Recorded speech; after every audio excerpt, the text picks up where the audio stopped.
सद्गुरु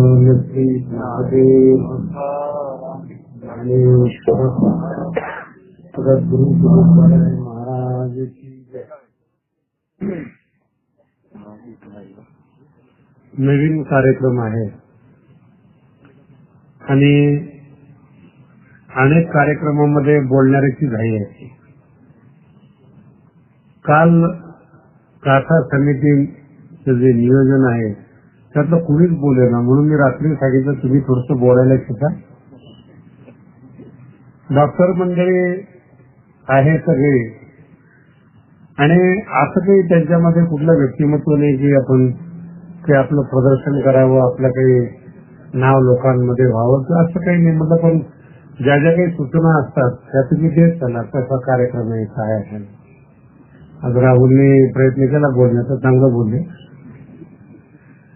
सगळे मंडळी आहेत आणि सगळ्या गाठीचं पारण आहे का काय समजेल हळूहळू 2-4 दिवसामध्ये. प्रवचन ठेवलं असतं तर त्याला एक विशेष प्रकारचं अजून लवकर लोकांना कळालं असतं. पण आता तरी किती बदलायचं आपण, लोकांना समजेल, लोकांना समजत नाही म्हणून जर आपण खाली येत चाललो तर ते थोडंसं अजून हे होतं जरा. म्हणून आज त्यांना बोलायला सांगितलं. फार सुशिक्षित मंडळ आहे, नियोजन फार चांगल्या रीतीचं आहे आणि वारकरी संप्रदायाच्या नियमाप्रमाणे काम धंदा सांभाळून कुठेतरी नवीन सप्ताहाचं आयोजन, त्याच्यामध्ये त्रास कमी आहेत आणि आपल्या मातीमध्ये जन्माला आलेले ज्ञानोबा तुकोबा हे आपल्याला कधीतरी कळाले पाहिजे.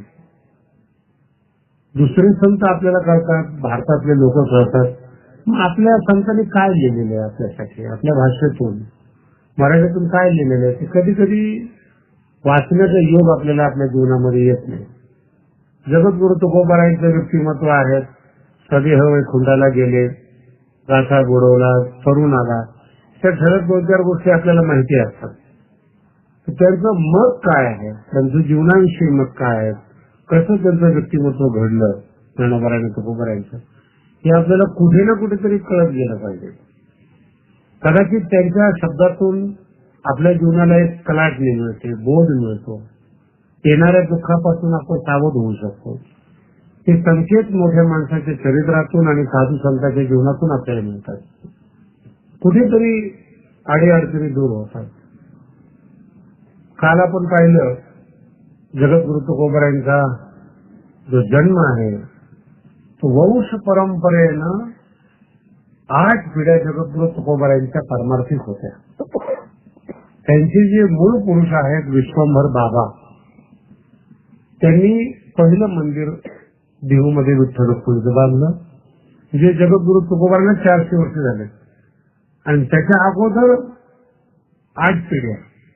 सरासरी तुम्ही अंदाज घ्या कसा असेल त्यांचे व्यक्तिमत्व. आणि विठ्ठल रुक्मिणीचं मंदिर जिथं आज आपण देहूला गेल्यानंतर दर्शन घेतो पांडुरंगाचं आणि रुक्मिणीचं, ते विश्वंभर बाबांची स्थापना आहे. म्हणजे सांगण्यामध्ये वेगळा अर्थ आहे, फक्त लक्ष देऊन ऐकण्याची त्याची गरज आहे. त्या 8 पिढ्यापासून जी परमार्थिक उपासना सुरू झाली त्याची पूर्णता जगद्गुरु तुकोबारायांच्या जीवनामध्ये आहे. याला विज्ञान असं म्हटलं जातं. वंश परंपरेचे जे संस्कार असतात तेच संस्कार आपल्या मुलातून फलद्रूप होतात. आई वडिलांचे नाकनक्षी जसे असतील, दोघांमध्ये जसे गुण असतील, दोघांमधले जे दोष असतील, दोघांमधले जे आजार असतील, चांगलीच प्रॉपर्टी मिळायला पाहिजे असं थोडंच. बीपी आणि डायबिटीस असे आजार आहेत ते वंश परंपरेचे आहेत. जर तुम्हाला वंश परंपरेनं करोडो रुपये मिळाले तर थोडा डायबिटीस घ्यायला काय हरकत आहे का? वंश परंपरेनं बीपी घ्यायला काही हरकत नाही. म्हणजे गुण आणि दोष दोन्ही वंश परंपरेने येतात आणि हे डीएनए मध्ये असतं, आपल्या तंतूमध्ये असतात, ते वंश परंपरेने येतात. काल तुम्हाला हे सांगितलं की विश्वंभर बाबांचे 2 चिरंजीव हरे आणि मुकुंदा हे युद्धामध्ये मारले गेले. त्याचा अर्थ असा होता की तुकोबारायांची जी वंश परंपरा आहे ही सैनिकाची युद्धाची वंश परंपरा आहे. विश्वंभर बाबांचे म्हणजे जगद्गुरु तुकोबारायचे 7वे वंशज हरी आणि मुकुंदा दोन्ही युद्धामध्ये मारले गेले. म्हणजे कुठेतरी रक्त गरम आहे, युद्ध करण्याची क्षमता आहे, क्षत्रियांचं रक्त आहे, देशासाठी आणि जगासाठी प्राण देणारे व्यक्तिमत्व. जगद्गुरु तुकोबारायांनी देशाची सुद्धा त्या काळामध्ये दखल घेतलेली आहे आणि राष्ट्र कसं चालवावं याची सुद्धा गाथ्यामध्ये काही वचनं आलेले आहे. संत कुठलाही जरी असला तरी त्याची नजर देशावर असते, वातावरणावर असते. तो राजकारणामध्ये जरी भाग घेतला नसला त्याने तरी कसं असलं पाहिजे वातावरण त्याच्याविषयी जाण असते.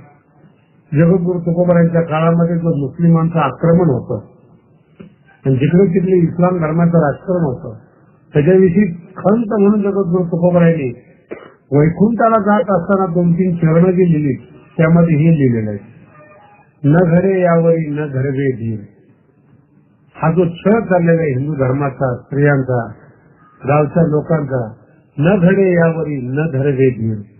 पीडत आहे राष्ट्र देखोनी जग. 400 वर्षापूर्वीचा शब्द बरोबर. कसा अंदाज असतो या साधू संतांना यासाठी करतो. आज मुस्लिमामुळे माझं राष्ट्र पीडित आहे तर काही दिवसांनी जगाला या मुस्लिमाचा त्रास होईल हे 400 वर्ष अगोदर तुकोबारायांनी लिहून ठेवलेलं आहे. पीडित आहे राष्ट्र देखोनी जग. केवळ राष्ट्र त्रासदायक आहे असं नाही, जगाला यांच्यापासून त्रास आहे, कुठेतरी यांच्यावर नियंत्रण केलं पाहिजे. हे जगद्गुरु तुकोबारायांची शब्द आहे. दूरदृष्टी आणि दूरवाणी ही जगद्गुरु तुकोबारायांची सगळ्यात मोठी विशेषता आहे. त्या पद्धतीने जगद्गुरु तुकोबाराय बोलतात. म्हणजे ही जी विठ्ठल भक्तीची परंपरा विश्वंभर बाबांच्या रक्तामध्ये आलेली ती शांत होत होत होत जगद्गुरु तुकोबारायांच्या जीवनामध्ये अशी परिपूर्ण रूपाने विकसित होते. जगद्गुरु तुकोबारायांना जी आध्यात्मिक धार मिळाली बौद्धिक दृष्ट्या काल त्याची जाणीव करून दिली की वयाच्या 21व्या वर्षी आई आणि वडील गेलेले आणि दुष्काळाला प्रारंभ झालेला आहे. सुकाळामध्ये व्यक्तिमत्व कोणाचंही कळत नाही. तुकोबारायांचा अभंग फार गोड आहे. जन हे सुखाची दिल्या घेतल्याचे शब्द असे छोटे असतात, आपण जरा घाई गर्दीमध्ये बोलून जातो म्हणून काही कळत नाही बरं का. लोक कोणाचे आहेत, जग कोणाचं आहे. जगद्गुरु तुकोबाराय म्हणतात 3 लोकांचं जग आहे. सुखी असणाऱ्या माणसाला जग मानतं, देणारा असेल तर त्याला जग मानतं आणि घेणारा असेल त्याला मानतं. वेगळे वेगळे शब्द. गुंड लोक वसूल करतात त्यांना सुद्धा जग मानतच नाही. दान देणारे जे लोक आहेत त्यांच्या घरामध्ये सुद्धा लोक जातातच. केवळ घेणारे आहेत केवळ देणारे नाही. आणि सुखी व्यक्तिमत्व कुठे अडी अडचण नाही अशांना सुद्धा जग मानतं, जन मानतं. म्हणून जन हे सुखाचे दिल्या घेतल्याचे याची मर्यादा कुठपर्यंत आहे अंतःकाळची नाही. तुम्ही आपल्या जीवनाचा जो अंतिम ठिकाण आहेत, वयोवृद्ध अवस्था आहेत, तिथे हे जग कमी पडतं, तिथपर्यंत येऊ शकत नाही. आपलं दुःख, आपला जीवन प्रवास, मृत्यूनंतरचा प्रवास सगळं एकट्याला करावं लागतं. एकाच ब्रह्म एक आहे, जीव एक आहे, म्हणून एकटंच राहावं लागतं. मेल्यानंतर माणूस कुठं जाईल, कसा असेल, एवढा आवाज ढवेल, पुन्हा पृथ्वी येईल का नाही त्या गावातली गोष्ट नाही बरं का. काही लोकांचं म्हणणं आहे की आजोबा परत आलेले, पंजोबा परत आलेले, त्यात सवयी आहेत, तसंच बसणं आहे, तसंच बोलणं आहे. हे आपली मानसिक कल्पना आहे. परंतु शास्त्रीय दृष्ट्या जर याचा अभ्यास केला तर अनंत जग आहेत, अनंत विश्व आहेत. कुठे जाऊन आपण पडू काही सांगता येत नाही. परंतु एक लक्षात ठेवा, कर्म बीज हे आपल्या पाठलाग करत. कर्म चांगलं केलं असेल किंवा वाईट केलं असेल हा भाग इथे नाहीये. कर्म बीज, कर्माचा एक सिद्धांत असा आहे.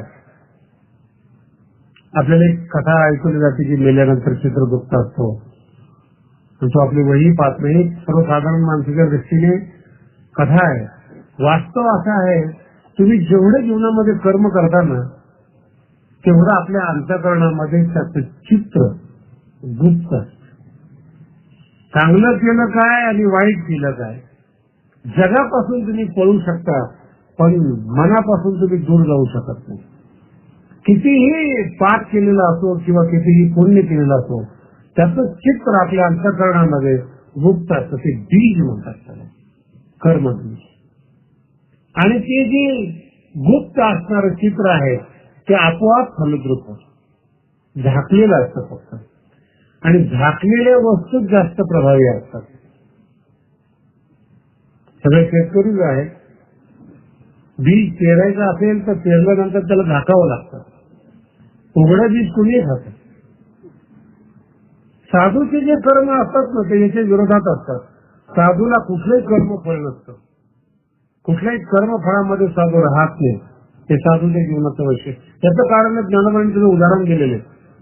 ना तरी बीजे आहाळली, भाजली. बीज जे आहे ना ते भाजलं आणि मग पेरलं, उगवू शकत नाही त्याच्यामध्ये. तसं साधूंची जी कर्म असतात ते निष्काम कर्म असतात. ते कर्मफळ देऊ शकत नाही. पण तुमची आमची जी कर्म असतात ती सकाम असतात.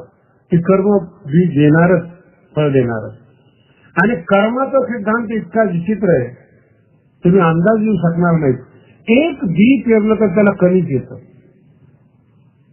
13व्या अध्यायामध्ये भगवान श्री खूप सुंदर सांगतायत, इदम शरीरम कौंतेय क्षेत्रम इति अभिधीयते. ते शरीर म्हणजे काय अर्जुना, त्याला क्षेत्र म्हणावं.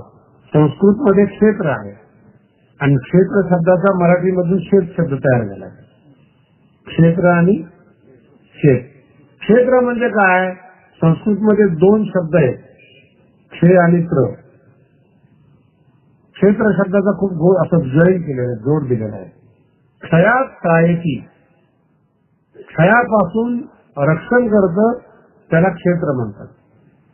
क्षयापासून आपण जी जी टाकली, पेरलं म्हणजे क्षय झाला, तर त्याच्यापासून रक्षण करतं. एक कणीस म्हणून एक बीज जन्माला येतं. तसं पाप आणि पुण्याची बीज जे आपण या शरीरामध्ये पेरतो ते कणीस रूपानं, अनंत जन्माच्या रूपानं आपल्याला ते फलितरूप होतात. आणि याची जबाबदारी तुमची आणि आमची नाही आहे. कोण फळ देणार आहेत, कधी फळ मिळणार आहेत, ते तुम्हा आम्हाला टेन्शन घ्यायची गरज नाही. बरं, ज्यांनी जग निर्माण केलेलं आहे त्याचं म्हणणं असेल कर्म फळ देण्याची जबाबदारी माझी. आज तुम्ही या जगात अभ्यास करून पहा, शिकलेल्या लोकांना यश मिळत नाही. अंगठा बाजू लोक पुढे जातात. मुंबईला एका घरामध्ये तर 25-30 सीए ठेवलेले फक्त हिशेब करायला. आणि त्याचा जो मालक आहे तो शाळेतच गेलेला नाही. आता 25-30 सीए त्याच्या घरात इंग्लिश मध्ये बोलणारे, सगळी व्यवस्था करणारे. मी त्याला विचारलं हे सगळं कसं काय, नशीब. दुसरं उत्तर नाही बरं का. हा जो कर्म आणि नशीब शब्द तो इथेच लागू पडतो. हे कसं काय जमलं तुम्हाला, नशीब महाराज का, बाकी काय. लागत गेला डाव, लागत गेला डाव, वाढला संसार. नशीब शब्दाचा अर्थ कर्म, प्रारब्ध. काही काही माणसं इतकी भाग्यवान असतात ना, कुठेही घेऊन जा काम सफळ करणं, पुण्यवान माणसं असतात. ते स्वतः जरी गरीब असले ना तरी चांगले असतात, सफल असतात.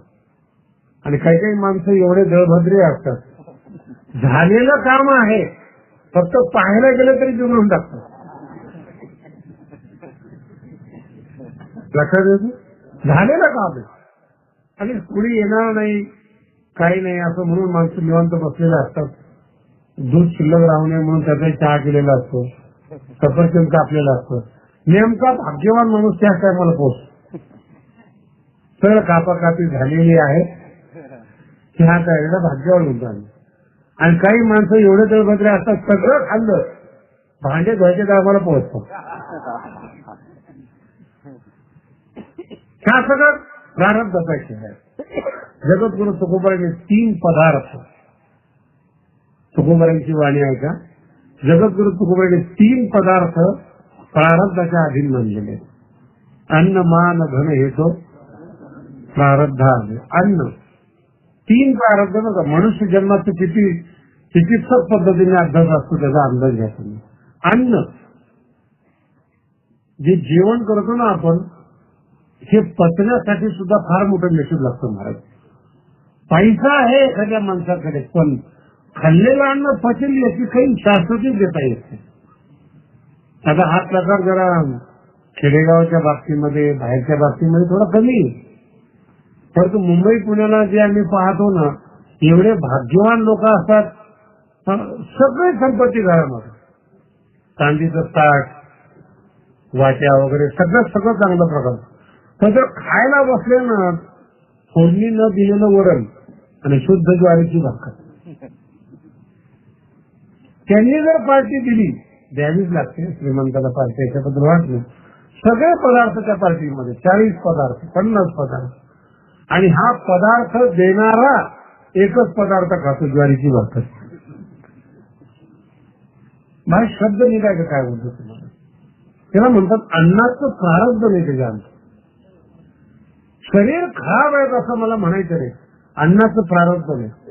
बंगल्यातलं कुत्र जेवढं समाधानी असतं ना, तेवढं मालक समाधानी नसतं. खाऊन पिऊन सुखी असतो कुत्रा. मालक पाहिलं की ते कुत्र बरं वाटतं, ते मालकाकडे पाहू वाटत नाही. अन्न. दुसरं प्रारब्ध असतं माणसाच्या मानाचं. मान आणि कीर्ती ही तुमच्या अधीन नाही, हे सुद्धा एक प्रकारचं यश असतं. कधी कुणाला मिळेल काही सांग. गरीब माणसाला मान मिळून जातो.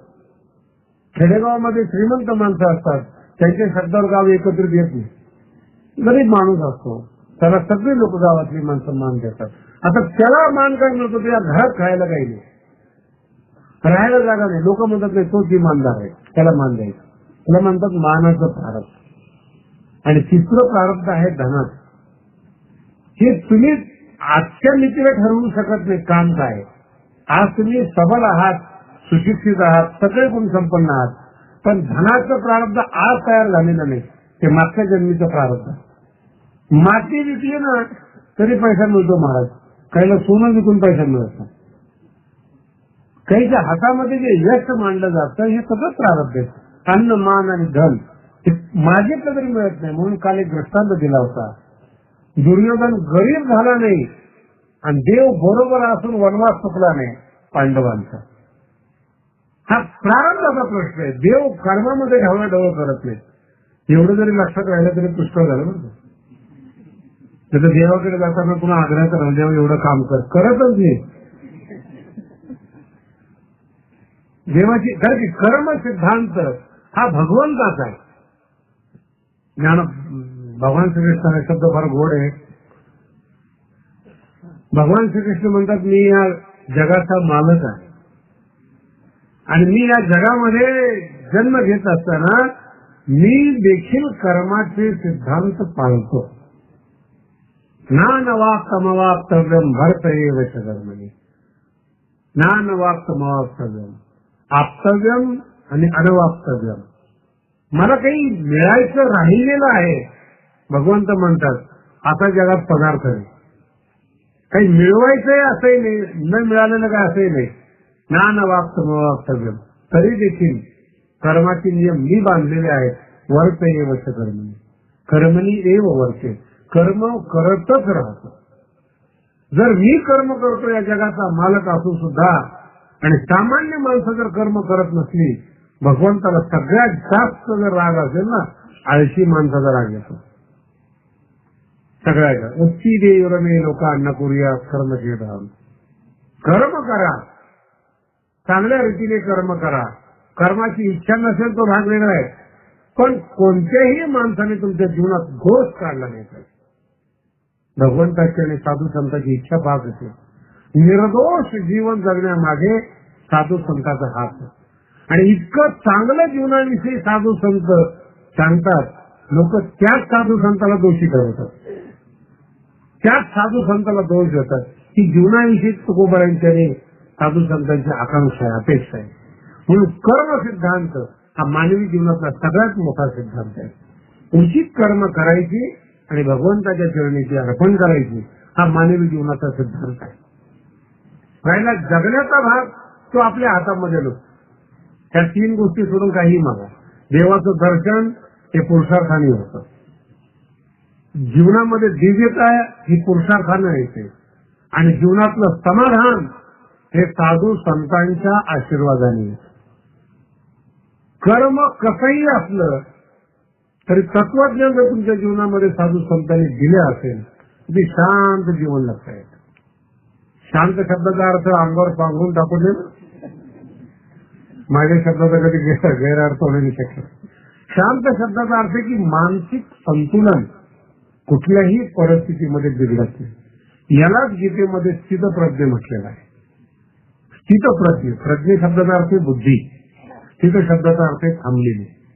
स्थिरबुद्धी, स्थिरबुद्धी म्हणजे काय? दुःखेषु अनुद्विग्न मना सुखेषु विगत स्पृह. दुःख जीवनामध्ये आलं उद्विग्न करत नाही. आलं येतच. काल सांगितलं तुम्हाला की दुःख येतच जीवनामध्ये. कोणी असो दुःख येणारच. रात्र आहे आणि दिवस आहेत. तुमचं दिवसावर कितीही प्रेम असलं रात्र येणार आहे. पण रात्रीवर तुमचं प्रेम आहे म्हणून दिवस उगवू नये म्हणून आग्रह करून जमत नाही. दिवस उगवणार.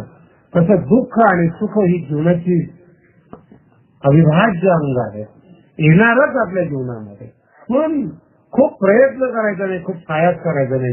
हे जरी येत आणि जात असली, ज्ञानोबा म्हणतात जसे एखादा पर्वत असतो त्याप्रमाणे बुद्धी अचल असली पाहिजे. येतातच. वयोवृद्ध माणसं जर झाली ना आणि तत्वज्ञानी जर असली ना त्यांना कसलाच आनंद होतो. त्यांना जर बातमी जाऊन सांगितली ना मुलगा झालाय असं एवढीच प्रतिक्रिया देते. कारण की अनुभव जीवनाशी खूप आलेले आहेत. आणि उलटी बातमी सांगितली आमचा माणूस ऍक्सिडेंट मध्ये वाढत असं. हे जन्म झाला यालाही काही फारसा आनंद नाही. आणि कुणी केलं तर तुम्हाला काही वाटलं नाही. जग आहे येतच राहतात जात राहतात त्याच्याविषयी काय आहे.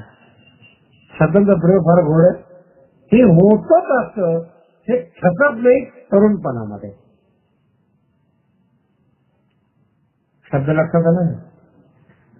तरुणपणामध्ये ठसत नाही. ज्यावेळेस या तत्वज्ञानाची गरज आहे आणि तत्वज्ञान न ऐकता वयोवृद्धावस्थेमध्ये माणूस तत्वज्ञानी होतो तेव्हा ऐकून काही फायदा नाही.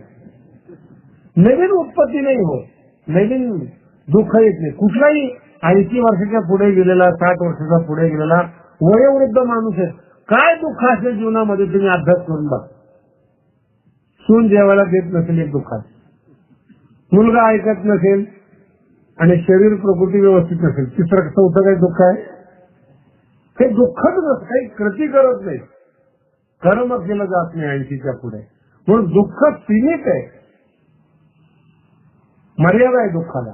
तेवढ्या दुःखाने तो घाबरलेला असतो. दुःख असतात तरुण माणसाच्या जीवनामध्ये. आपटण्याची शक्यता असते, दुखवण्याची शक्यता असते. कोमल आणि उभरत अंतकरण असतं. जगाचा स्वभाव कळालेला नसतो म्हणून नाना ठिकाणी पडण्याची शक्यता असते. तिथे तत्वज्ञानाची आणि आधाराची गरज आहे. म्हणून भारतीय संस्कृती राजा झाल्याबरोबर त्याच्याबरोबर एक अनुभवी सद्गुरू राम म्हटले की वशिष्ठ येतात. अशी पहिल्यापासून जोडी आलेली आहे. राज्यावर कुठलं तरी अध्यात्माचा अंकुश मार्गदर्शन करणारं पाहिजे. म्हणजे काय निर्णय घ्यायचा, कसा जीवनातला निर्णय घ्यायचा ते कळतं आपल्याला. हे वैशिष्ट्य आहे जीवनामध्ये. म्हणून जगद्गुरु तुकोबाराय सांगतात हे तरुणपणातल्या गोष्टी आहेत. तुकोबारायचं सगळं आयुष्य हे तरुणपणातलं आहे. एकंदरीत 42 वर्ष जगद्गुरु तुकोबाराय या जगामध्ये राहिले. त्यातलं अर्ध आयुष्य ते हे दुःख पाहण्यामध्ये गेलं शेवटचं. आणि परमार्थामध्ये जसं पाऊल टाकलं जगद्गुरु तुकोबारायांनी. कारण की संस्कारच परमार्थाचे होते. ईश्वराची संकल्पना अशी आहे अध्यात्मामध्ये तो कणाकणामध्ये व्यापतात. शब्दाचा प्रयोग लक्षात आला ना. ईश्वर असा नाही की तो अमुक ठिकाणी आहे. मग मंदिरात काय जायचे तिथून प्रेरणा मिळते. मंदिर जे बनवलं जातं ना जे ज्या पदार्थाने घर बनवता त्याच पदार्थाचं मंदिर असतं. मंदिराला लोखंड सिमेंट दगड माती आणि घराला काही सोनं लागतं. जे पदार्थ घराला लागतात तेच पदार्थ लागतात बदल नाहीये त्याच्यामध्ये, परिवर्तन नाहीये, फरक फक्त भावनेचा आहे. घरामध्ये आपण जेवण करतो, मंदिराच्या प्रांगणामध्ये आपण प्रवचन ऐकतो, आतल्या गाभाऱ्यामध्ये जेवण करत नाही तिथं मूर्ती. जागेमध्ये फरक नाहीये, पृथ्वीमध्ये फरक नाहीये, पदार्थामध्ये फरक नाही, भावनेत फरक आहे. आणि जर तुमच्या भावनेमध्ये बदल झाला ना, घराचं रूपांतर मंदिरामध्ये होतं. जिथं सगळे ऐकणारे आहेत, सगळे एका विचारायचे, मुलगा असेल, मुलगी असेल, पती असेल, पत्नी असेल, सगळं गुणागोविंदाने जिथं नांदतात ते मंदिरच आहे. राग नाही एकमेकाविषयी, द्वेष नाही, हसत खेळत जगणारं वातावरण आहे. त्या जगातली तर सगळ्यात दुर्मिळ होत चाललेली गोष्ट म्हणजे हास्यच आहे. मुंबईमध्ये चौपाटीला एक दिवशी जायचा प्रसंग आला. सकाळी सकाळी प्रवचन होते, ते म्हणजे महाराज सकाळी समुद्र फार चांगला असतो. असे 25-30 माणसं गोल रिंगण करून उभे राहिले आणि आपलं चाल एकदमच ते हसायला सुरुवात केली. अगोदर शांत होती आणि आम्ही निघालो, जोरात हसायला सुरुवात केली. त्यांनी ते एकदमच सगळे हसण्यामुळे जरा म्हणलं नेमकं काय झालं कुणाला नाही पाहिलं तर ते हसत होते. 10-15 मिनिटं हसण्याचा कार्यक्रम. आणि तिकडून येताना मी त्यांना विचारलं सगळं काय चाललं होतं, काही योगिक क्रिया वगैरे नाही. म्हणजे माझं लागतं क्लब आहे, हसण्यासाठी क्लबाची गरज आहे. कृत्रिम हास्य माणसाला समाधान देऊ शकत नाही, कोणी सांगायचं. हास्य हे आतून आलं पाहिजे, खदखदलं पाहिजे, मनातून हास्य प्रगट झालं पाहिजे. असं वर्षावर जर तुम्ही हसायला सुरुवात केली मोठमोठ्याने, म्हणजे काय हास्याचे काही फायदे मिळतील असं थोडंच, संकल्पना आहे माणसाची. आणि काही माणसाला आता लहान मुलं जे असतात ना, ती मोकळ्या अंतकरणाची असतात. माझा शब्द निघायचा, निरागस अंतकरण असतं म्हणून असतात. लहान माणसाला काही विनोद लागतो का? लहान पोरं जे असतात हसतात होते, काही नसलं तरी हसतात. माकड दिसलं तरी हसतील, गाडी पळताना दिसलं तरी हसतील, पतंग पाहिला तरी हसतील. कारण की मन निरागस आहे. अर्थ करा ना. आणि खरंच तुम्ही हसायला गेलात आणि मनात पाप आहे, पुढे ते हसण्याचा राग येईल. काय लोक मूर्खासारखे हसतात, म्हणजे हा तर हसतच नाही जीवनामध्ये, पण ते दुसरे असतात. हसणं हे आनंदाचं प्रतीक आहे. आनंद जर अंतःकरणामध्ये असेल, निरागसता असेल, तर अंतःकरणामधून आनंद जन्माला येतो. जगद्गुरु तुकोबराय म्हणतात की निरागसता लहानपणी जी गेलेली असते ती पुन्हा मिळवावी लागते, याचं नाव आहे परमार्थ. मग याच्याकरता मन एकाग्र राहावं, याच्याकरता सातत्याने गोष्ट करतात ती नामचिंतन. सारखा एका गोष्टीचा जप करतो, रामकृष्ण हरी रामकृष्ण हरी रामकृष्ण हरी. काय होतं याच्यामध्ये गॅप पडत नाही बोलण्यामध्ये. आणि सतत सतत जप केला की जे मन पांगणारं असतं ते त्याला परत यायची सवय लागलेली असते. 1 दिवसात, 2 दिवसात, 3 दिवसात, 4 दिवसात असं वर्षानुवर्ष साधना केली की ते मन मनाच्या एक लक्षात येतं की आता हा माणूस बाहेर जाऊ देतो, मग त्या गोष्टीवर एकत्रीकरण करतो. आणि मन स्थिर झालं की आत्म्याचा प्रकाश मनामध्ये प्रगट होतो आणि मन असं प्रसन्न व्हायला लागतं. आनंदाची डोही आनंद तरंग, आनंदाची अंगानंदाची. जसं तुम्ही तुम्हाला पाहायला सुरुवात कराल तर मनाचे गुणदोष दिसतील, मनातलं चैतन्याचा साक्षात्कार होईल आणि मनाची मित्रता होईल. हा आजचा सगळ्यात मोठा आणि महत्वाचा सिद्धांत आहे. परमार्थ करायचे आहे का तुम्हाला, मनाविरुद्ध जाऊन परमार्थ होत नाही, हे ज्ञानोबांचा सिद्धांत आहे. म्हणून जेवढे नियम कराल जीवनामध्ये ते सगळे तोडण्याचं काम मन करतो. एकादशी करण्याचा प्रयत्न करा, त्या दिवशी भूक जास्त लागणार. काही माणसं कट्टरतेने एकादश करतात, कट्टरतेने एकादश सारखी भाकरीची आठवण. आज एकादशी आहे, काही माणसं त्याच्यापेक्षा भाग्यवान आहेत, त्यांना एकादशीच्या दिवशी आठवण येत नाही, आदल्या दिवशी आठवण येते. उद्या एकादशी आहे, आजचा दिवस जरा व्यवस्थित खाण्यात गेला तर काय ते एकादशीचं दुर्भाग्य म्हणावं लागेल पहा. म्हणजे उद्या एकादशी आहे म्हणून आज प्रमाणापेक्षा जास्त खायचं आणि आज एकादशी आहे म्हणून पुन्हा ते पोटावर गोड कमी करण्यासाठी एकादशीवर, आणि कालची एकादश होती म्हणून पुन्हा बलात्कार त्या पोटावर. नाही, मन आहे, भूक लागलेली नसते. शब्द लक्षात ठेवा, रुटीन लाईफ मध्ये भूक लागत नसते. मन आहे, आणि मनाला जर कळालं की हा उद्या उपाशी ठेवणार आहे तर आजपासूनच बगावत करायला सुरुवात करतो. म्हणून मनाच्या विरोधात परमार्थ होत नाही.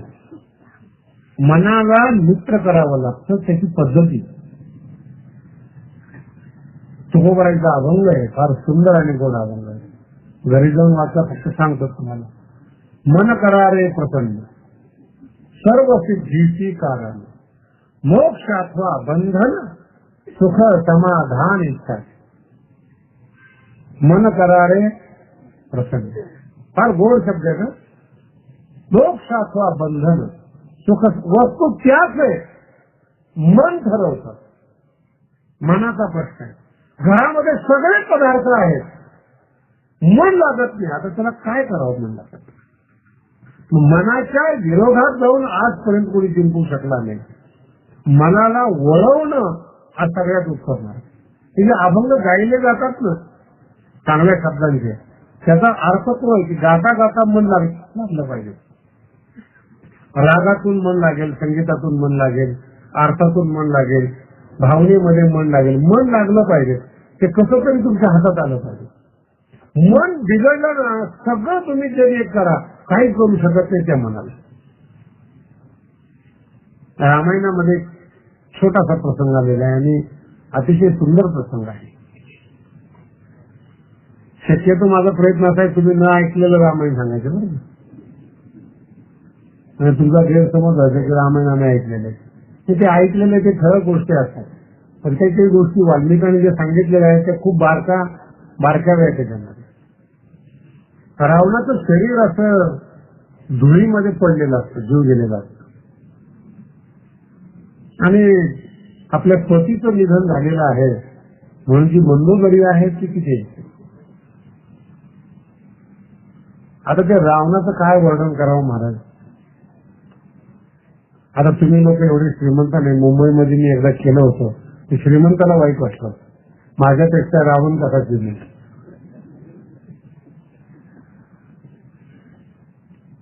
आणि वर्णन इतकं सुंदर महाराज रावणाचं. मी एक वेगळ्या अर्थाने सांगतो तुम्हाला. भारत हा पहिल्यापासून श्रीमंत आहे. हनुमंतराजांनी सीतेला शोधण्याकरता गेले मध्यरात्रीच्या वेळेस, तर अचानक ते रावणाच्या घरात शिरले आणि तिने जे पाहिलं त्याचं वर्णन आलेलं आहे. लाईट नव्हती जुन्या काळामध्ये, परंतु जे झोपण्याची जागा होती, बेडरूम आणि रंगमहल, तिथे त्याचं प्रत्येक गोष्टीचं वर्णन केलं. त्याच्या ज्या पायऱ्या आहेत, रावणाच्या घरात असं उतरण्याच्या ज्या पायऱ्या आहेत त्या स्फटिकाच्या पायऱ्या होत्या आणि खालून दिवा लावलेला होता. तुम्हाला कल्पना आहे, स्फटिकाच्या खाली जर दिवा असेल तर त्याचा प्रकाश बाहेर पडतो, दिसतो. आज आपण टाईल्स वगैरे बसवतो, तिथं ते साधू लोक लाल मुंगा नावाचा नवरत्नापैकी एक रत्न आहे, मुंगा, लोक ते मंगळासाठी घालतात. त्याची फरशी होती तिथे पूर्ण घरात. फरशी मुंग्याची बरं का. एक मुंगा मिळाला तर लोक त्याला गळ्यात बांधतात. फरशी त्याची होती. पूर्ण खांब जो होता तो हिऱ्याचे खांब होते आणि आतमध्ये छोटासा दिवा लावलेला असायचा. तो असा त्या खांबातून असा प्रकाश पडायचा ट्यूब लावल्याप्रमाणे. पूर्ण घराचं वर्णन जास्त करत नाही, तुम्हाला टेन्शन यायचं. दारू पिण्याचे ग्लास ते कसे सजवलेले होते त्याचे, ते सगळे शेवटी जगाला लुटलेलं असतं. ते शेवटी वापरलं गेलं पाहिजे ना. लुटलं कशा करतात संपूर्ण जगाला. ते सगळं वैभव दिसलं पाहिजे, भोगलं पाहिजे ते वैभव. आणि अंगाला असं चंदनाचे लेप असते, मलयाळी चंदन. ते कसे लावायचे, आंघोळ कशी करायची, केस कशा पद्धतीने ठेवायचे, औषधी कशा प्रकारच्या वापरल्या जायचे, शरीरामध्ये बल वाढलं पाहिजे, असं ते शरीर रावणाचं. आणि ते मंदोदरीच्या समोर ते पडलेलं पाहिल्यानंतर ती रडत रडत काही शब्दांचा प्रयोग करते. तो शब्द फार महत्वाचे, की ज्या शरीराला देवाधिक घाबरायचे, ज्या शरीराला नवग्रह घाबरायचे, ज्या शरीराला विश्व घाबरत होतं, तेच शरीर आज धूळ खात पडलेलं आहे. कोणी विचारत नाही. मंदोदरीचा शब्द आहे आणि मंदोदरीचा शब्द इतका सुंदर आहे. मंदोदरी दिसायला फार सुंदर होता. तिचे नाव आहे ना ते मंद उदरी, जिचं पोट लहान आहे, मंद उदर असा शब्द येतो मंदोदरी. तिची सगळ्या स्त्रियांमध्ये तिची ती विशेषता होती, म्हणून तिच्या गुणावरून तिचं नाव पडलं होतं मंदोदरी. आणि ती मंदोदरी बोलत असताना त्या प्रेतापुढं असं ओरडत बोलते की काय माझे पतिदेव आहे. ज्या स्त्रीमध्ये मन गेलं तिच्यापेक्षा माझ्या दास्या सुंदर आहे. मंदोदरीचे शब्द आहे. ज्या स्त्रीला हे सुंदर समजतात, जिथे यांचं मन लागलं, सोन्याच्या घरात राहणारा रावण, एवढा धाक असणारा रावण, केवळ मन चुकीच्या ठिकाणी लागलं, त्याचा परिणाम असा की धूळ खात शरीर पडलं. बरं, जिथे मन लागलं ते त्यातली वास्तविक सुंदरता असली पाहिजे, तर त्या सीतेपेक्षा माझ्या दास्या सुंदर आहेत हे मी सांगून थकले, पण मनाने ऐकलं. फार गोड शब्द आहे, बोलण्याचा भाव फार सुंदर आहे. स्त्रियांचा या बाबतीमध्ये जास्त अनुभव आहे. ऐकत नाही म्हणजे काही, ते मनाला रुचत नाही. वाटतं असं की सीता सुंदर आहे, असेल नसेल तो वेगळा प्रश्न, पण मंदोदरीचे शब्द आहेत ते. आणि केवळ मन एका स्त्रीमध्ये लावल्यामुळे प्रतिष्ठेची धुळदाण झाली, सोन्याच्या घराची राख रांगोळी झाली. जो धाक होता जगावर तो धाक संपला आणि लोक जाळण्याकरता तयार झाले. मन करा रे प्रसन्न. काय कारण असेल एवढं? परम त्या मनाने किती आघात केल्याची कल्पना आहे तुम्हाला? कुठला बाप अशी इच्छा करेल की आपल्या मुलाच्या प्रेताला आपण खांदा लावावा? हे दुर्भाग्य रावणाचं. इंद्रजीत जो युवराज आहे, जो वारस आहे, त्याच्या अंत्ययात्रेला रावणाने सहभागी व्हावं. कधी कल्पना केली का तुम्ही या गोष्टी? सोन्याच्या घरामध्ये राहणारा रावण, मंदोदरी सारखी पत्नी, पतिव्रता. आजही पतिव्रतेची मोजणी करत असताना मंदोदरीला प्राधान्य दिलं जातं. सीता मंदोदरी कथा. भारतातल्या ज्या अत्यंत कुलवान स्त्रिया आहेत, बुद्धिमान स्त्रिया आहेत, त्यात रावण कसाही असेल, हो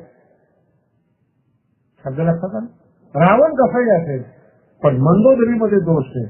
आजही तीच प्रथा आपल्या गावामध्ये. खानदान जे पाहिलं जातं ना स्त्रियांचं, त्याचं मूळ कारण हे आहे. सुख दुःख जीवनामध्ये येतात. कुठलाही नवरा आणि कुठली स्त्री सतत प्रेम करू शकत नाही, सतत रागवू शकत नाही. सुखदुःखाचे तडाखे प्रत्येक घराला सहन करावे लागतात. पण जर खानदान असेल, कुलीन परंपरा असेल, तर सुखदुःखामध्ये साथ सोडली जाते. ही शिकवण असते. कुलीन परंपरा म्हणतात. जो किती दुःख येऊ द्या, पतीला सोडणार नाही, घर सोडणार नाही. आताच्या तर काही पुणे मुंबईमध्ये लग्न होताना अगोदर ठरलं जातं, वेगळं राहायचं असेल तर आपण लग्नाचा विचार करतो. कुलीन परंपरा शिकवण नाहीये तशी.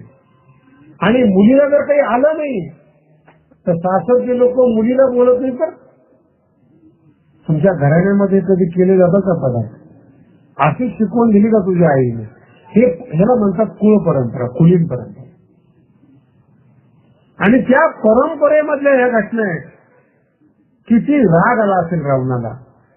कारण नसताना कुंभकर्णासारखा भाऊ संपला, मुलगा संपला, बाकीचे मुलं संपले, सैन्य संपले, हट्ट सोडला. रावणाला मी दुसऱ्या बाजूने सांगितलं तुम्हाला, हट्ट सोडला, सगळं बरबाद झालं. हट्ट सोडला नाही, याचं नाव आहे मन. आणि विभीषणाने प्रश्न विचारला हनुमंताला की आमच्यासारख्यांना रामचंद्र प्रभू स्वीकारतील का? हनुमंतराय म्हणले तुम्ही तर फार चांगले आहात, चांगल्या घराण्यातले आहात, राजघराण्यातले तुम्ही आहात, आम्ही वनवासी माकडं, आम्हाला जर काही आधार देतात, तुम्ही तर चांगले आहात, येऊन पहा, आम्ही निमंत्रण देतो. हे साधूचं काम आहे, हे साधूचं जीवन आहे. येऊन पहा, या रे लहान, निमंत्रण आहे तुम्हाला, परमार्थ करण्याकरता निमंत्रण दिलेलं आहे. म्हणून जगद्गुरु तुकोबारायांची जी साधना प्रकार आहे तो पहिला हा आहे, मन हा ताब्यात आला पाहिजे. आणि मनाला विरोध करून कधीही जीवन जगू शकत नाही तुम्ही. आणि या जगाचा नियमच असा विचित्र आहे, जितकं मनाला विरोध कराल तितकं मन जास्त ताकदीने त्या नियमाला बंड मोडून काढतात. म्हणून ज्ञानोबाचं फार सुंदर आहे. तरी काय ऐसे करिया आठा प्रहरा माझे, मोठके निमिष भरी देत जाय. असं कर, आज थोडा वेळ, उद्या थोडा वेळ, परवा थोडा वेळ, असा वेळ काढत. आणि मनाचा स्वभाव भगवंत सांगतात इतका चांगला आहे, त्याला जर आवडलं ना ठाम म्हणण्याची गरज नाही पडत. मनाचे दोष तुम्ही आजपर्यंत पाहिलात, पण ते संत मनाचा गुण सांगतात. काय काय गुणधर्म आहे मनामध्ये, काही सगळं बरोबर आहे. मनाला जर आवडलं ना ठाम म्हणायची गरज नाही, मन आपोआप त्या ठिकाणी जातं. आवडे हे रूप गोजिरे सगुण, पाहता लोचन सुखावले, गोडी लागली पाहिजे त्या मनाला, त्याचं रहस्य कळायला पाहिजे. काही भाग्यवान माणसं असतात, त्यांना शास्त्रीय संगीतामध्ये गोडी लागते. आणि तरुण पिढीला जर बसवलं ना तर त्यांनी एकदा ते आलापानी ताना मारायला सुरुवात केली, यांची ताना ताण ते गाणं म्हणायचं जे पद्धतीने का करता काय होतं जीवनामध्ये. असे अनेक प्रसंग घडतात, नाही रागातलं कळत, पण कळायला लागलं ना मग दुसरा ऐकू असतो. आवाज कसा वळला जातो, कशा पद्धतीने ताना मारल्या जातात, ही मनाचा स्वभाव आहे. मनाची विशेष अवघड प्रारंभी वाटतं. सुरुवात कुठल्याही गोष्टीची प्रारंभ हा अवघड वाटतो, पण एकदा ते मन लागलं ना हळूहळू त्या विषयामध्ये मन रमलं की मग एवढं प्रसन्न होतं मन की मग दुसरा विषय आठवत नाही. मनाला मित्र कोण परमार्थ घालवलं, मनाला प्रलोभन द्यावी लागतात. असं नाही ना अशा पद्धतीने तर असं केलं तर वाईट होईल, मनाला समजून सांगतात. वारकरी संप्रदायामध्ये दोघांशी जास्त बोललेले, एक देवाची आणि एक मनाची. काय काय करीतो या मना, कधी कधी रागवतो ना, ऐकत नाही त्यावेळेस रागवतात. काय काय करीतो या मना, परी नायकवे नारायण. मन ऐकत नाही तो कोवळा म्हणतात. करू नये त्याची करी विवंचना, नेऊ पतना करीले. आपलं मन आपल्याला पतनाकडे प्रवृत्त करायला लागलं, कशाला दुसऱ्याला दोष द्यायचं, म्हणून तक्रार आहे. आणि मन जेव्हा त्रास देतं तेव्हा तक्रार आहे. जगद्गुरु तुकोबाराय म्हणतात नाही आज नाही उद्या, उद्या नाही परवा, मन आपलं आहे, कधी ना कधीतरी आपलं ऐकलं. पण ऐकण्यासाठी सदैव प्रयत्नरत पाहिजे. ऐकलं पाहिजे हा भाग वेगळा आहे, ऐकण्यासाठी सदैव प्रयत्नरत पाहिजे, मग ते ऐकेल. म्हणून मानवी जीवनातली पहिली पायरी मानाची. साधू संत का लागतात परमार्थामध्ये, त्या मनाला एक शिकवण आहे. जगद्गुरु तुकोबाराय परमार्थ करत असताना संसाराची वाताहत झालेली होती. शिवाजी महाराजांसारखे प्रवचनाला यायचे. त्याचं मूळ कारण सांगतो बरं का.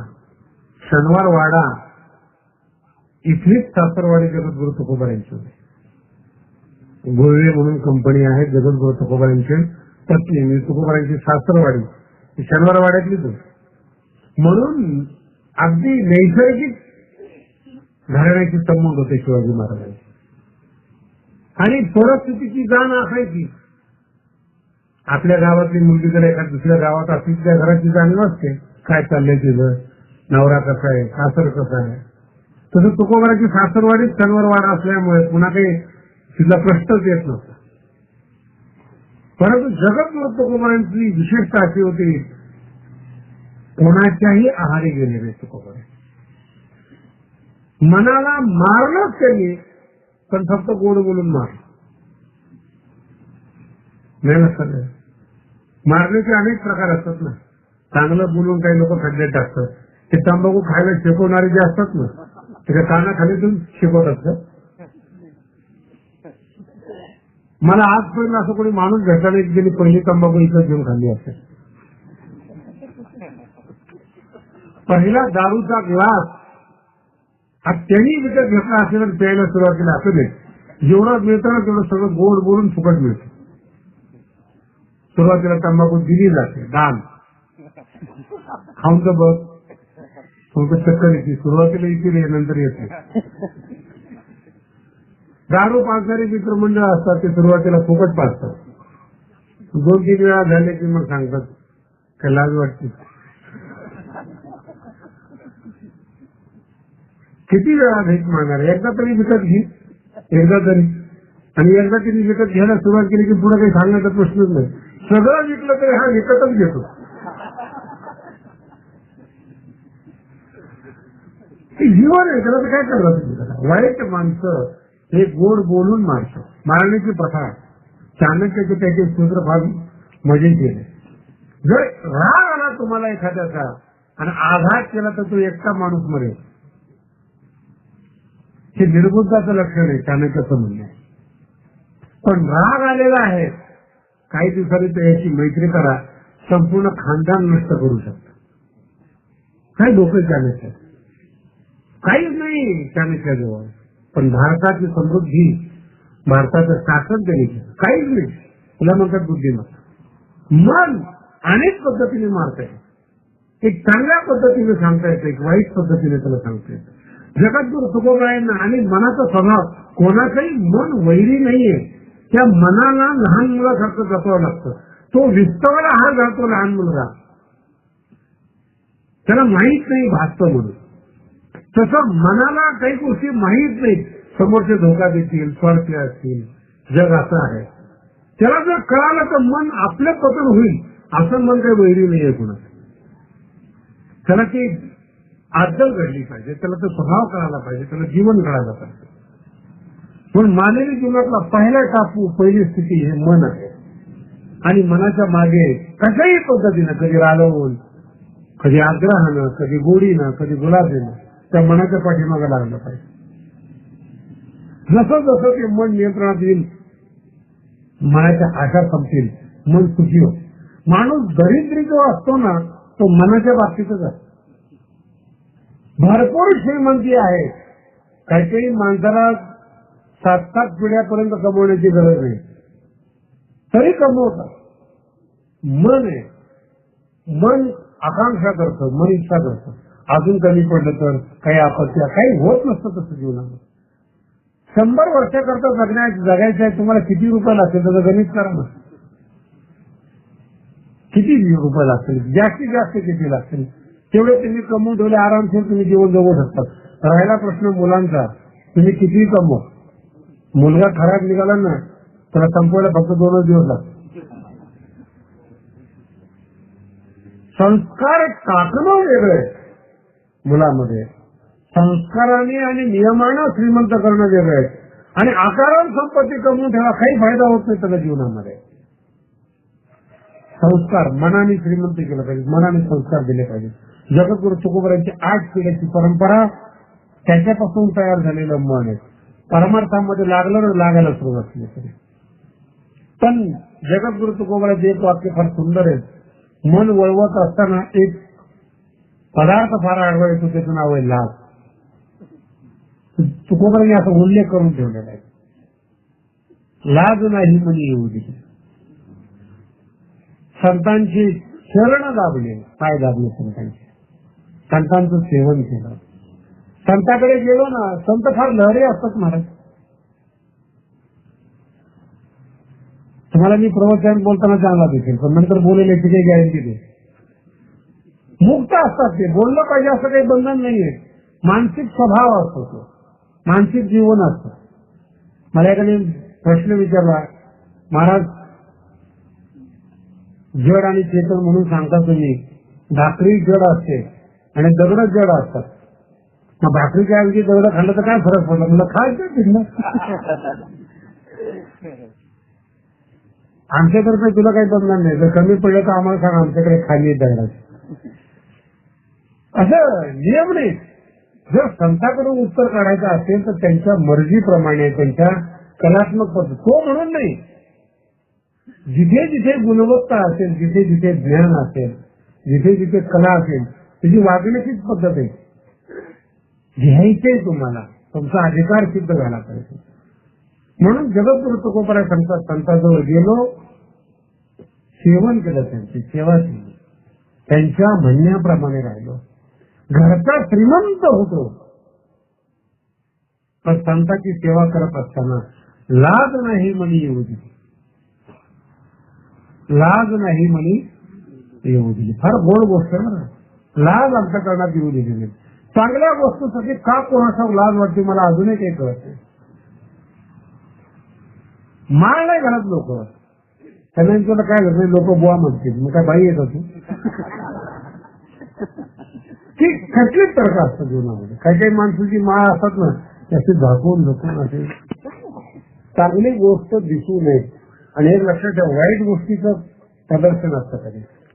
दुधाची डेअरी असते ना, त्याला काही सजवलेलं नसतं, पण बिअर बारला सजवलेलं असतं.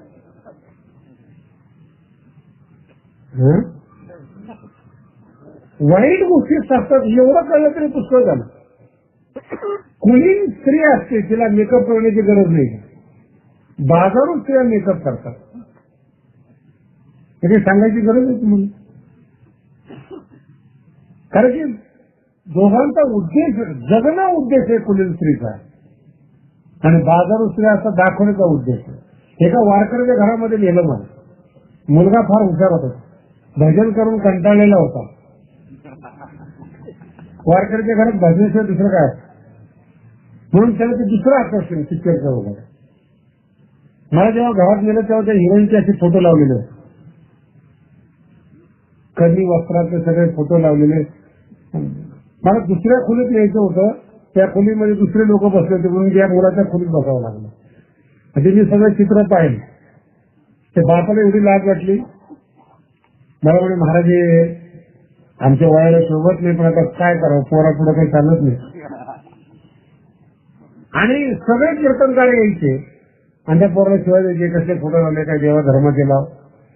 म्हणजे पोरगा कुठे आहे तुमचं, ते म्हणे बोलवलं त्याला, म्हणजे फार सुंदर फोटो आहेत. म्हणजे लक्षात नाही आला, त्याला शिव्या दिल्यानंतर तो येतच नव्हता जवळ. सगळे महाराज मंडळी, संत मंडळी जायचे, त्याला शिवाय द्यायचे, काय मूर्खपणा लावलाय, तो बघावंच करायचा. तर मी काय माझ्या पद्धतीने बोललो, अरे मला फार सुंदर फोटो आहेत, हे बस. तर पहिला महाराज भेटला, तो फोटो चांगला म्हणत बसला शेजारी. महाराज फार छान फोटो आहेत, एवढे फोटो कलेक्ट करायला बराच वेळ लागला. हो ना, म्हणजे महाराज खूप त्रास होतो.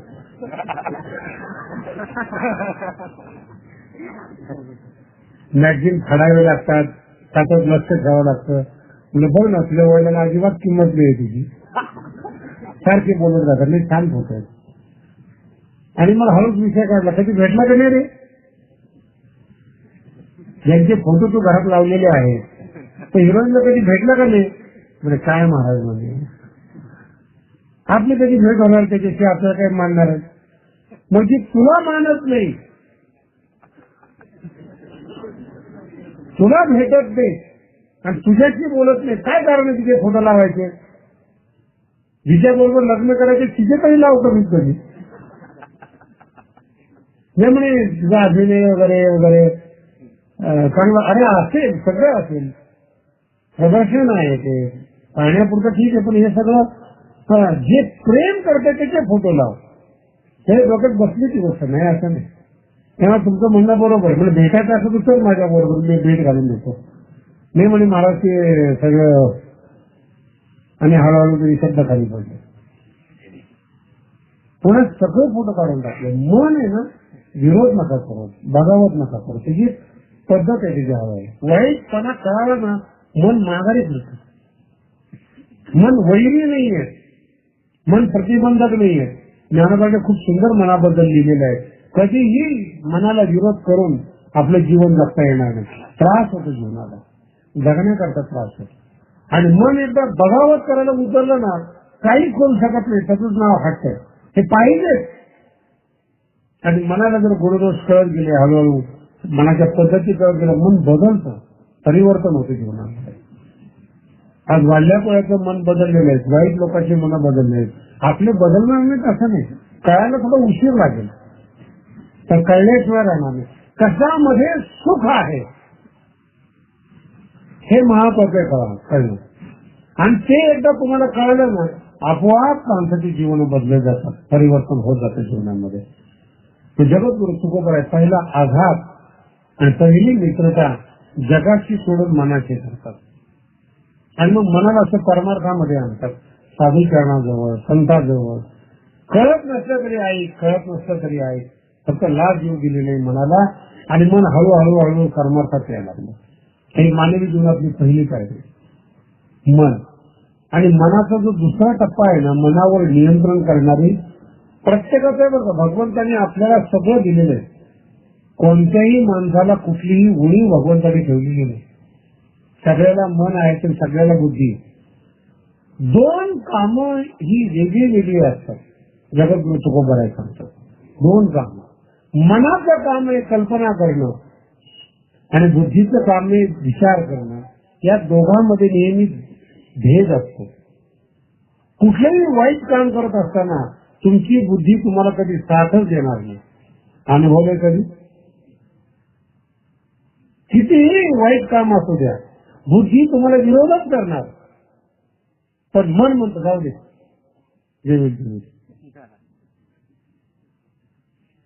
फरक कळला ना तुम्हाला काय बोललो? मन भारी भरणं बुद्धीवर. कधी कधी विचारवान माणसं असतात, त्यांना काही मन नसतात का, त्यांच्या काही कल्पना नसतात का, पण विचार भारी पडतात, म्हणजे बुद्धी भारी होते, विचार भारी पडतात. आणि ते विचाराची कमतरता आपल्याकडे आहे. लक्षात येते सगळं? विचार आणू शकत नाही आपण, कधी विचार आणलेलेच नाही, कधी विचारच केला नाही तुम्ही, ते येणार कसे काय विचार? म्हणून विचार शब्दाचा अर्थ आहे ज्ञानेश्वरी आणि गाथा. मन नियंत्रण करू शकता, पण मनावर नियंत्रण करणारी जी बुद्धी आहे, त्या बुद्धीत विचार आणणार कुठून? चांगले विचार कुठून आणणार? ही प्रवचनं जी आहेत, ज्ञानेश्वरी जी आहेत, गाथा आहेत, ते घरामध्ये आपण ठेवून वाचायचे का? जी विचार आपल्याकडे नाही, ते विचार गाथ्यातून आपल्या जीवनात घेता येतात. जे शब्द आपल्याकडे नाही आहेत, ते शब्द ज्ञानेश्वरीतून घेता येतात. ज्या भक्तीतल्या त्रुटी आहेत, साधनेतल्या त्रुटी आहेत, आपल्या जीवनामधल्या आहेत, त्या ज्ञानेश्वरीतून आपल्याला घेता येतात. म्हणून ग्रंथ पेपर म्हणजे काय? सकाळी येऊन तुम्ही पेपर वाचता, जगात काय घडलं हे तुमच्या डोक्यात नाहीये, मग सकाळी उठून तुम्ही पेपर वाचता. पेपर काय करतो? काय घडलं ते सांगतो. मग तुमची बुद्धी ते पेपर वाचते, मग त्यातलं काय घ्यायचं नाही ते विचारते, सोडून देते.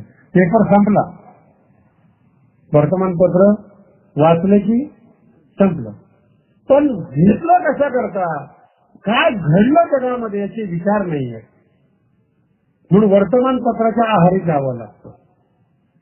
तसं मानवी जीवनामध्ये कुठल्या सिद्धांताचं मोल आहे हे माहिती नाही, म्हणून ज्ञानेश्वरी वाचायची. ज्ञानोबाला 700 वर्ष झाले समाधीमध्ये बसून, तुम्ही नाही ज्ञानेश्वरी वाचली त्यांचं काय जाणार आहे?